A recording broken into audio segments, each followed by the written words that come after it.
Chapter 13 प्रायिकता। किसी अनिश्चित घटना के घटित होने की संभावना को प्रायिकता कहते हैं।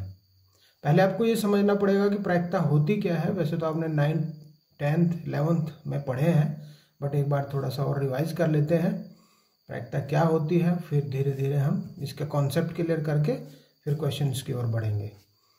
किसी अनिश्चित घटना के घटित होने की संभावना को प्रायिकता कहते हैं। नहीं समझे तो समझिए।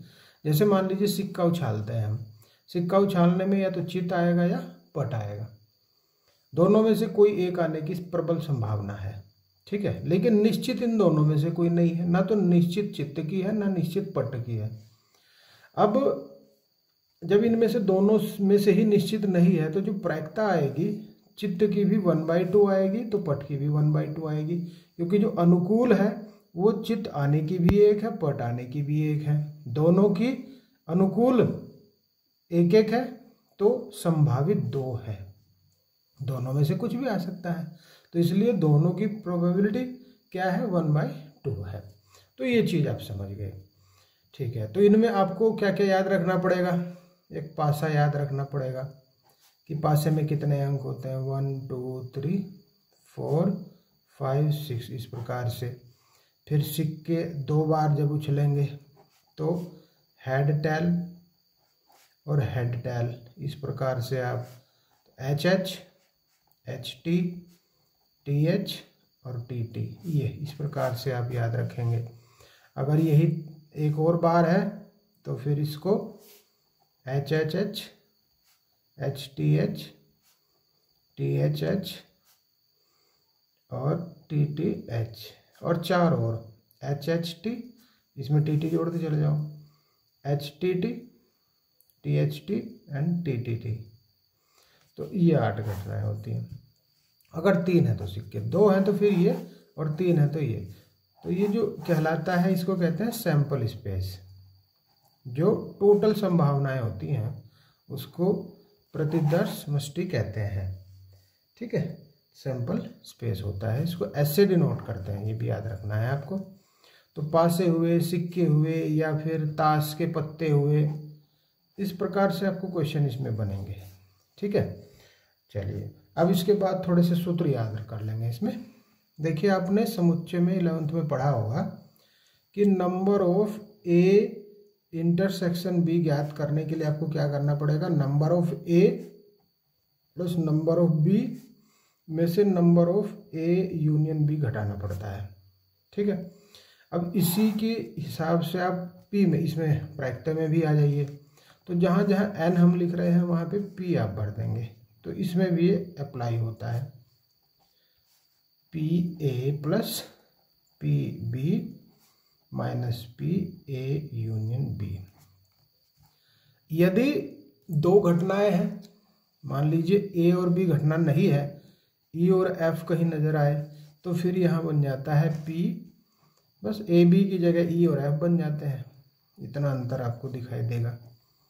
P E plus P F minus P of A union E union F, ये हो जाएगा, ठीक है। ई एफ यदि हो तो ए बी है तो फिर तो कोई बात नहीं। तो सूत्र मेनली आपको ये याद रखना है। फिर इसके बाद आपको चलना है सप्रतिबंध प्रायिकता की ओर। सप्रतिबंध प्रायिकता, अब ये क्या होता है इसको भी आपको समझना होगा कि 2 घटनाएं हैं, 2 घटनाएं मान लीजिए ई है और एफ है, तब क्या होता है कि यदि हमें P of E upon F ज्ञात करना होता है तो क्या करना पड़ेगा, P of E intersection F upon में पी एफ लेना पड़ता है, ठीक, ये होता है। अब इसी से एक और सूत्र बन जाता है। अगर मान लीजिए आप पी ई इंटरसेक्शन एफ ज्ञात करना चाहते हैं तो ये यहाँ से उठ के यहाँ गुणा में चला जाता है, तो ये हो जाता है P E upon F into P F. तो सूत्र एक ही है, मूल रूप में आप इसे कह लें चाहे इसे कह लें, लेकिन हाँ एक कंडीशन में चेंज हो जाएगा, ई अपॉन एफ ना होके यदि ये एफ अपॉन ई हो जाए तो फिर ऊपर वाला तो ये ई इंटरसेक्शन एफ ही हमेशा रहेगा, बट नीचे अगर एफ है तो एफ रहेगा, नीचे ई है तो नीचे पी ऑफ ई ही आ जाएगा। तो इस वे में दोनों में याद रखना है। कैसे याद रहेगा, ऊपर इंटरसेक्शन रहेंगे दोनों के तो नीचे ई है तो नीचे ई, नीचे एफ है तो नीचे एफ, ऐसे याद रह जाएगा। ठीक है, कर लेंगे याद इसको। ठीक है, क्वेश्चंस पे चलते हैं। थोड़ा सा इसकी प्रॉपर्टी और देख लेते हैं। Properties of conditional probability. अब इसमें देखिए आप नंबर 1 पर आप देखेंगे कि यदि मान लीजिए ई और एफ दो घटनाएं हों और उनका जो सैंपल स्पेस है प्रतिदर्श समष्टि है वो एस हो, तब जाकर P S upon F equals to P F upon F, इनकी वैल्यू 1 होती है। एक बात ये। दूसरी आप समझिए कि यदि ए और बी दो इस प्रकार की घटनाएं हैं कि एफ एक अन्य इस प्रकार की घटनाएं हैं कि P F is not equals to 0 है, तब जाकर क्या होता है कि P of A union B upon F यदि ज्ञात करना चाहें तो फिर क्या निकालना पड़ेगा, ए अपॉन एफ और पी बी अपॉन एफ, इन्हें जोड़कर इसमें से घटा दीजिए A union intersection B upon F. ठीक है, ये कब है, जब ए और बी दो घटनाएं हैं और एफ एक अन्य घटना इस प्रकार की है कि P F is not equals to 0, तो ये यहां से बन के आ जाता है इस प्रकार। तीसरा नंबर एक और याद रखें आप कि यदि P of E dash upon F ज्ञात करना होता है तो इसे निकालने के लिए 1 में से P of E upon F घट जाता है। एक प्रॉपर्टी ये भी याद रखेंगे। तो ये सारे कॉन्सेप्ट क्लियर करने के बाद में हम क्वेश्चंस पे चलते हैं। आप इनको अच्छे से एक बार रिपीट कर लें, तब जाकर अच्छे समझ पाएंगे।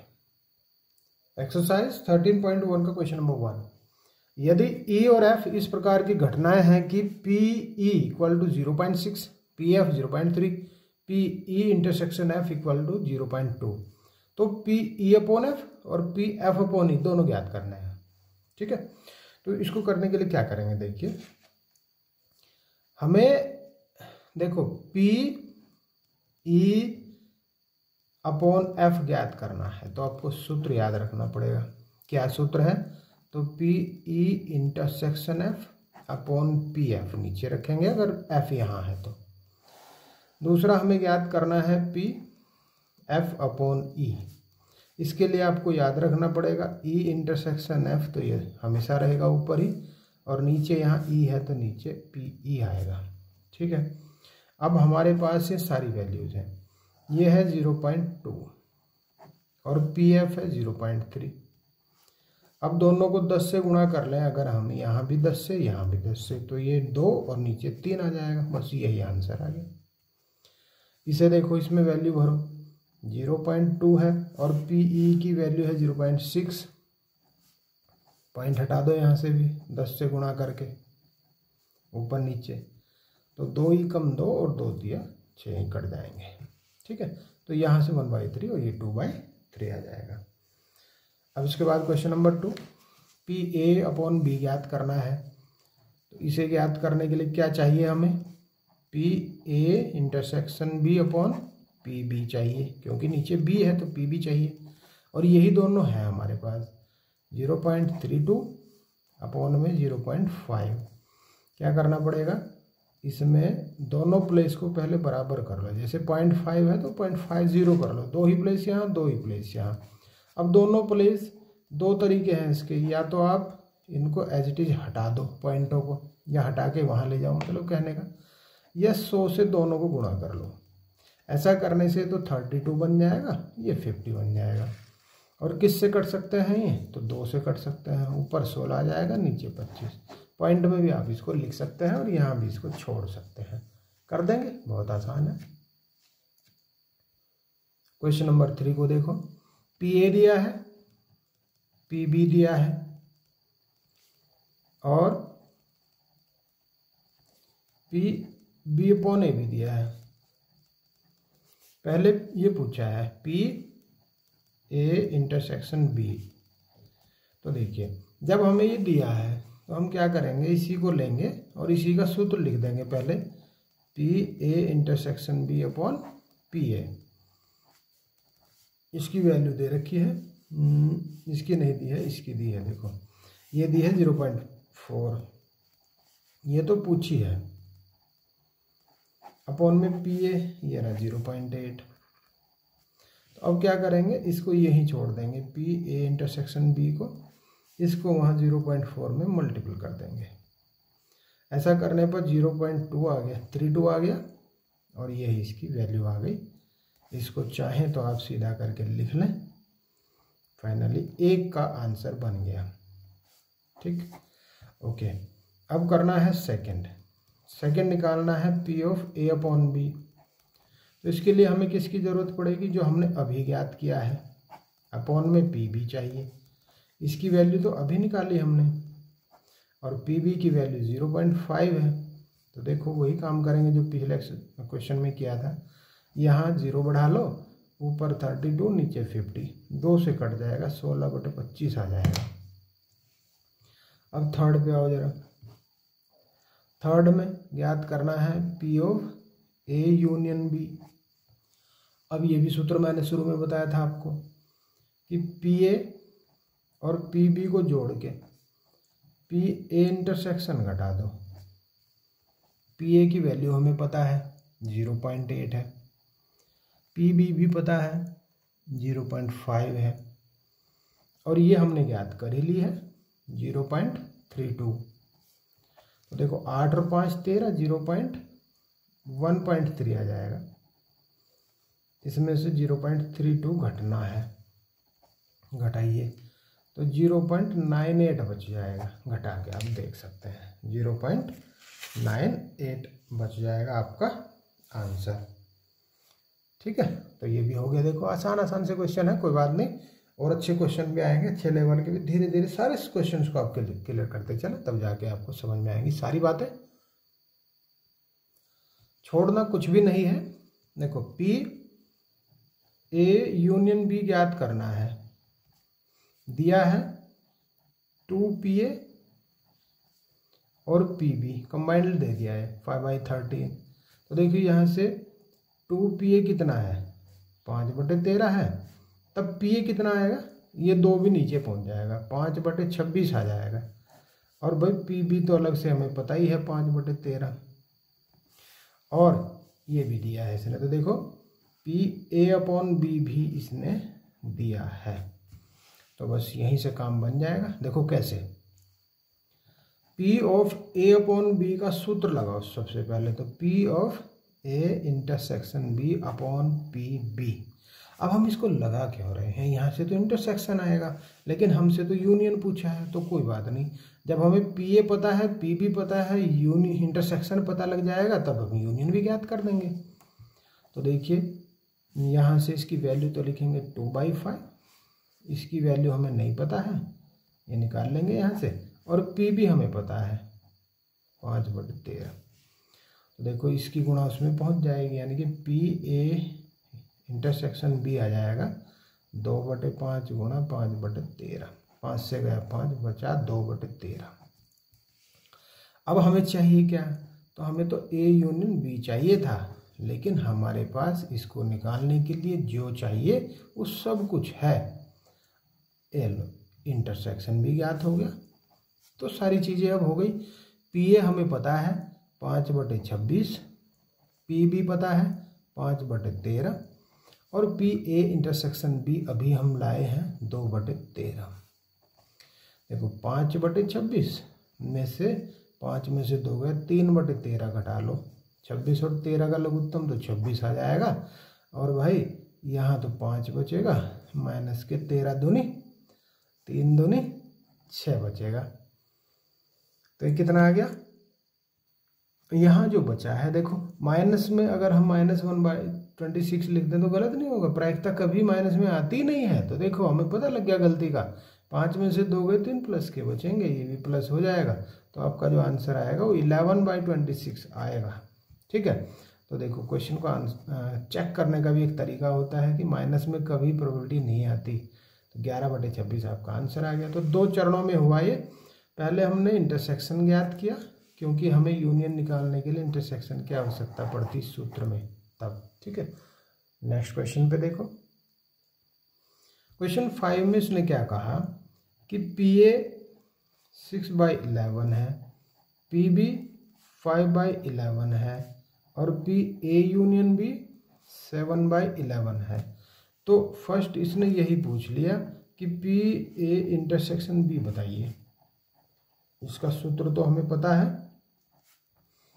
और सूत्र पता है तो कोई दिक्कत ही नहीं है। जब यहाँ इंटरसेक्शन होता है तो यहाँ यूनियन होता है, यहाँ इंटरसेक्शन तो यहाँ यूनियन। तो ये इंटरचेंज हो सकता है इस सूत्र में, लेकिन दोनों आएंगे माइनस में ही। PA की वैल्यू रखो 6/11, 5/11 माइनस 7/11, 6 5 11 में से 7 गए, 4/11 ये आ गया।